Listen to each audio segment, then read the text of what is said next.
Oke teman-teman, assalamualaikum warahmatullahi wabarakatuh. Berjumpa lagi bersama saya Gus Riawan.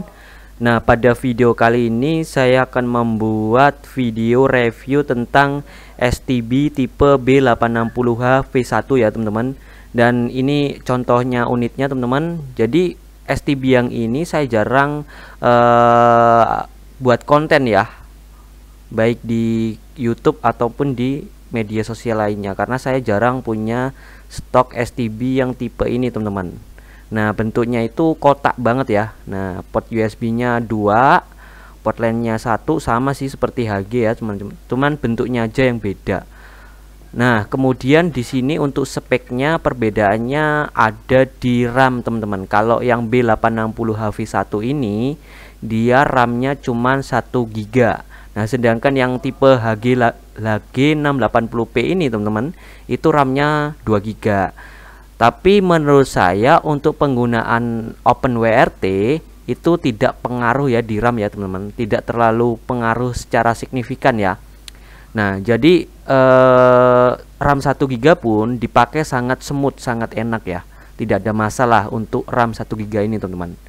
Nah, cuman beda di bentuknya saja ya, sama RAM-nya yang tidak berbeda terlalu jauh, 1 dan 2 GB aja. Kemudian untuk port-portnya sama teman-teman. LAN-nya 1, HDMI, SD card-nya ada gitu kan. 1 di sini kan. Sama saja sih. USB-nya juga sama 2 nih teman-teman. Nah, kemudian apalagi ya perbedaannya ya? Ya, cuman itu aja sih teman-teman, nggak ada perbedaan lain ya. Nah, untuk teman-teman nanti untuk yang mau order yang B860H ini, saya akan usahakan selalu ready stock ya di toko Shopee saya. Jadi teman-teman bisa cek link pembeliannya ada di bawah video ini atau di deskripsi video ini teman-teman. Jadi untuk yang B860HV1 ini itu harganya lebih murah teman-teman dibanding yang HG80P, 680P teman-teman.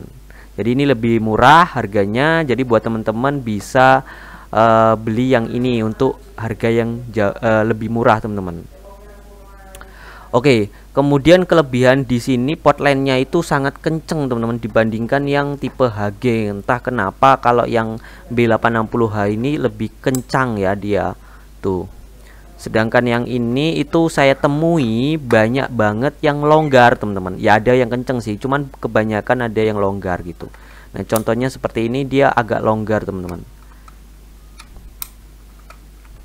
Nah, itu kelebihan dari B860HV1 yang kebanyakan port soket RJ45-nya itu kenceng teman-teman. Nah, kemudian untuk performanya sama saja, tidak terlalu berbeda jauh ya, cuman beda di RAM-nya saja. Jadi langsung aja kita tes teman-teman bagaimana sih performa si B860H ini. Kemudian untuk primer atau SD card OpenWRT-nya itu sama saja teman-teman. Jadi untuk primernya yang baik yang B860H ataupun yang HG680P itu primernya sama. Ini pakai 21 juga, ini pakai 21 juga. Kemudian untuk wifi-nya ini off juga, ini off juga teman-teman. Karena sekarang saya buat wifi off semua ya. Saya pukul rata wifi off semua karena saya memikirkan teman-teman bagaimana penggunaannya itu agar stabil ya. Pertama tidak overhead atau panas berlebih. Kemudian untuk primernya itu menggunakan kernel yang stabil, karena kalau yang wifi off itu pasti kernelnya stabil jika dibandingkan menggunakan yang OpenWRT yang versi wifi on. Itu kernelnya kan beda versinya ya teman-teman. Jadi bisa dikatakan itu kurang stabil teman-teman kalau menggunakan versi primer yang wifi on. Jadi untuk yang wifi on ataupun yang wifi off itu primernya beda ya teman-teman. Jadi jangan dibuat apa itu seumpama kita mau meng-off-kan lewat settingan itu bisa nggak bang gitu. Sebenarnya nggak bisa, itu karena versi primernya beda, kernelnya beda biasanya teman-teman. Jadi harus butuh pergantian apa itu kernel ataupun ganti primernya sekalian gitu. Jadi lebih baik saya pukul rata wifi off semua. Jadi buat teman-teman yang misal mau connect ke device seperti HP atau Android itu teman-teman harus menambah sebuah router. Nah, untuk router ini nanti teman-teman bisa searching ya di YouTube, itu banyak banget tipenya gitu. Nah, salah satunya di sini ada router ZTE F609V3 yang cukup handal untuk performanya ya, baik dari wifi-nya yang strong, kemudian dari port LAN-nya yang sudah gigabit, dan untuk ketahanannya cukup stabil dan anti bengong teman-teman, untuk yang router ZTE F609V3 ini teman-teman. Nah, di sini kita akan langsung coba saja. Di sini saya sudah menyiapkan modem Orbit Pro teman-teman. Modem ini sudah dual ca ya, atau sudah bisa dua frekuensi sekaligus digabungkan menjadi satu jaringan teman-teman. Jadi kecepatannya itu bisa menjadi 2 kali lipat ya. Nah, untuk Orbit Pro ini kan konektornya menggunakan port RJ45 atau kabel LAN ya. Di sini contohnya tuh. Nah, kemudian kita akan coba konekkan lewat converter USB to LAN nih teman-teman. Ini sudah gigabit, jadi buat teman-teman yang mau mengkonekkan ke STB ini bisa menggunakan fitur VLAN yang sudah sebelumnya saya upload videonya. Cuman di sini saya suka pakai USB to LAN aja untuk mempraktekkan di video ini.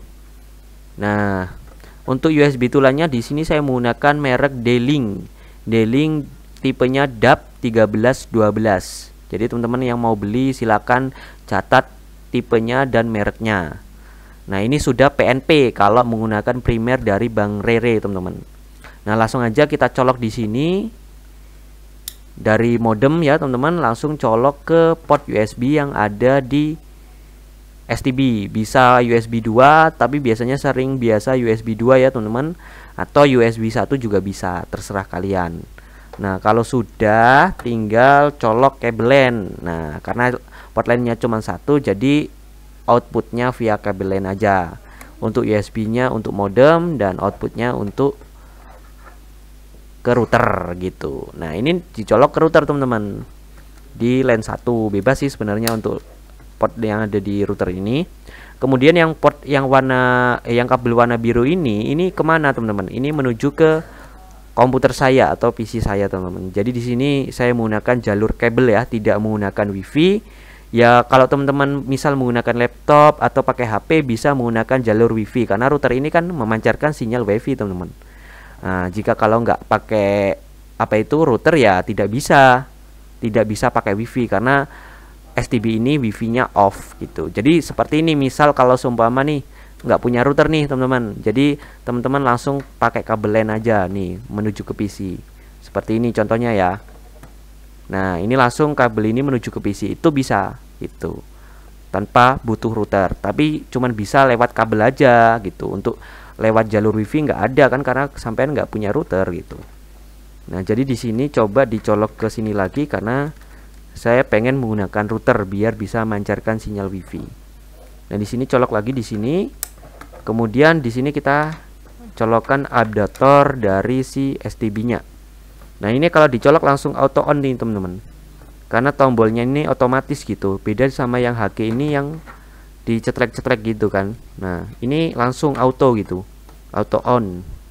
Nah, langsung tuh hidup ya, warna orange ya teman-teman. Nah, kalau sudah hidup teman-teman, ini tadi routernya udah nyala ya. Kayak saya reboot dulu routernya, saya cetrekin lagi. Nah, ditunggu sampai booting si OpenWrt-nya. Nah, kita coba sambil menunggu si STB-nya ini berhasil hidup atau booting, teman-teman bisa langsung fokus ke komputer kita teman-teman. Kita akan sedikit mereview apa aja sih yang ada di dalam STB OpenWrt ini, dan apa sih tampilannya seperti apa sih gitu kan, yang masih awam nih terutama ya buat teman-teman. Nah, untuk video cara penggunaan yang detailnya, dari pertama pasang kartu, dari cara beli paket, cara mengganti akun, cara ganti bug, itu sudah saya upload ya videonya di video sebelumnya teman-teman. Jadi nanti teman-teman bisa cek ya video sebelumnya yang menggunakan STB HG80p, karena untuk penggunaannya sama teman-teman, tidak ada perbedaan gitu, karena primernya sama gitu kan. Terus OpenWrt-nya sama, jadi tidak ada perbedaan gitu. Jadi untuk cara penggunaannya pun sama gitu, nggak ada perbedaan gitu, cuman bentuknya aja yang beda gitu teman-teman. Nah kalau sudah, kita coba, bentar teman-teman di sini. Oke, kita coba masuk ke network internet setting buat ngecek si IP-nya sudah dapat dari STB belum gitu, gateway-nya. Nah di sini sudah dapat teman-teman, gateway dari STB. Bisa jadi di sini apa itu, STB kita sudah berhasil hidup teman-teman.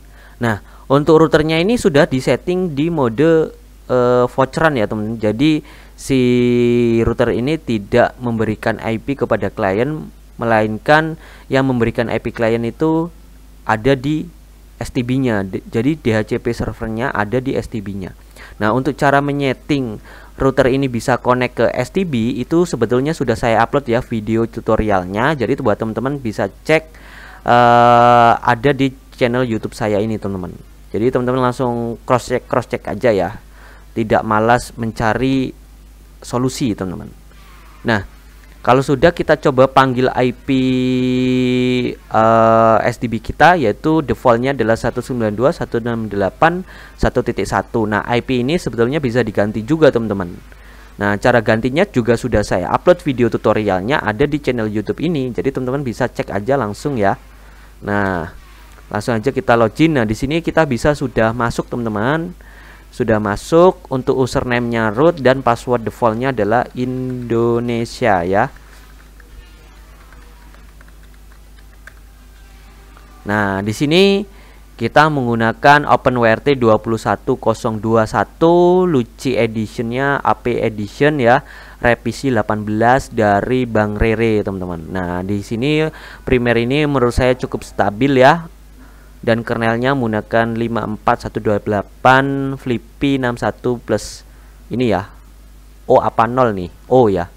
Nah seperti itu teman-teman, ini cukup stabil teman-teman untuk primernya yang ini. Makanya saya menggunakan versi yang ini gitu untuk penggunaan sehari-hari teman-teman. Nah jadi buat teman-teman bagaimana cara penggunaannya sudah saya upload, sudah saya bikin video tutorialnya, ada di video sebelumnya yang menggunakan STB tipe ini. Jadi teman-teman jangan malas mencari tutorialnya karena sudah saya buat gitu. Jadi untuk STB OpenWrt ini tidak diperuntukkan bagi orang-orang yang pengennya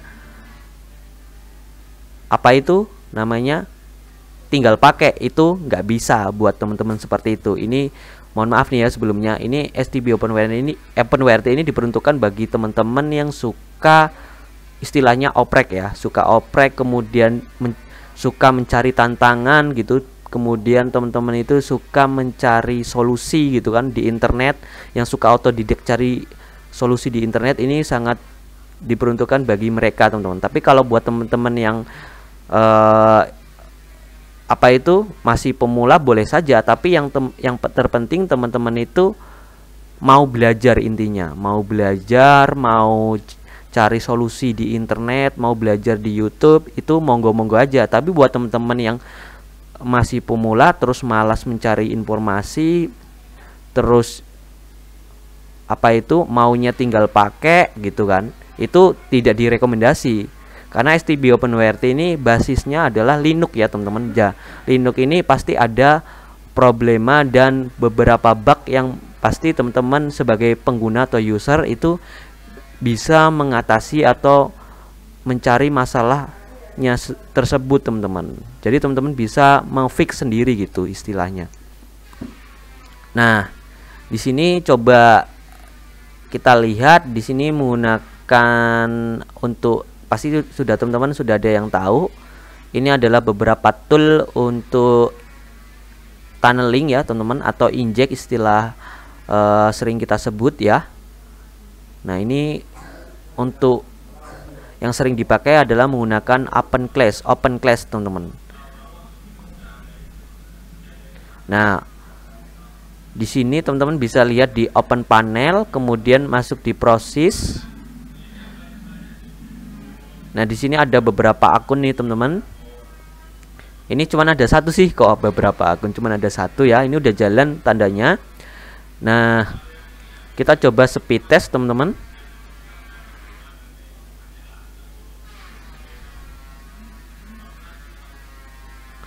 Apakah sudah bisa jalan? Ini karena waktunya pukul 7 pasti lemot banget nih teman-teman. Ya masih mending lah dapat speed segini. Biasanya lemot nih kalau sudah jam 7 malam nih teman-teman. Nah, cuman dapat segini nih teman. Nah, untuk toolnya menggunakan Open Class. Kenapa tidak pakai yang lain? Karena saya nggak pernah pakai yang lain teman-teman. Sebenarnya banyak nih, cuman saya nggak pernah pakai yang lain ya. Libernnya juga ada, terus Paswal gitu. Saya nggak tahu cara pakainya yang lain gitu. Nah, di sini untuk terminalnya ini untuk perintah-perintah berupa komen ya. Jadi teman-teman bisa lakukan di sini atau teman-teman bisa melakukan speed test di sini. Jadi langsung dari STB-nya, speed testnya. Nah, bisa juga. Nah, ini kecepatannya bisa di speed test di terminal ini teman-teman.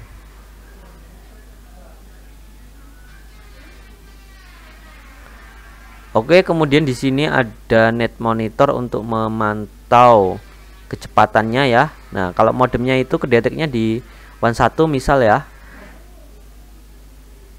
Kemudian di speed test. Nah, nanti di 1 ini akan terdeteksi berapa kecepatannya.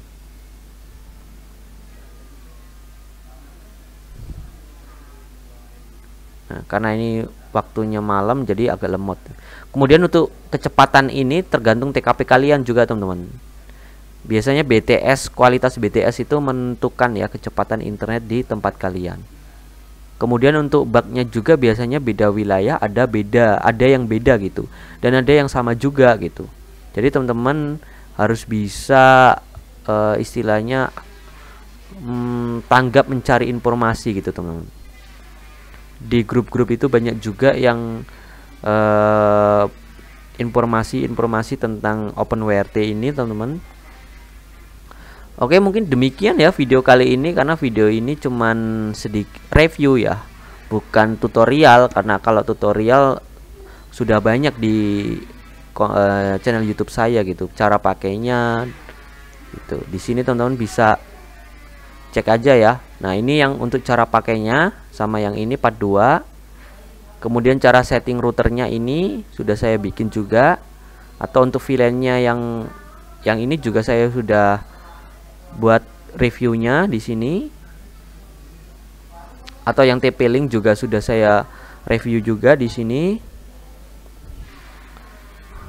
dan di sini juga. Oke, mungkin demikian ya video kali ini. Semoga video ini bisa menambah wawasan kalian. Oke, saya Agus Riawan. Wassalamualaikum warahmatullahi wabarakatuh.